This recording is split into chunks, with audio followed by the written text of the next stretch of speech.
Assalamualaikum warahmatullahi wabarakatuh. Kata kerja. Kata kerja adalah satu dari beberapa unsur kaidah kebahasaan pada teks cerita fabel. Adapun di dalam kata kerja pada teks cerita fabel dibagi menjadi dua bagian, yaitu kata kerja aktif transitif dan kata kerja intransitif. Penggunaan kata sandang, si, dan sang. Dalam teks fabel sangat sering dijumpai dan ditemukan penggunaan kata sandang si dan kata sandang sang. Adapun penjelasan mengenai penggunaan kata sandang si dan kata sandang sang di dalam teks fabel akan dijelaskan secara lengkap. Contohnya sebagai berikut.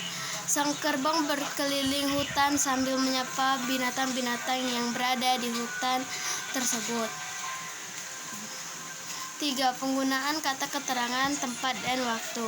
Untuk menghidupkan suasana pada teks cerita fabel biasanya selalu menggunakan kata keterangan tempat dan juga kata keterangan waktu. Pada keterangan tempat sering menggunakan kata di, dan pada keterangan kata depan di, dan pada keterangan waktu sering menggunakan kata depan pada informasi waktu dan lain-lain. Atau keterangan tempat dan waktu. Diceritakan pada suatu malam yang gelap gulita ada seekor harimau yang berburu di hutan. 4.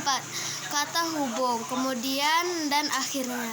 Kata dari lalu dan kemudian mempunyai arti kata sama, di mana kata-kata tersebut sering digunakan sebagai kata penghubung antar kalimat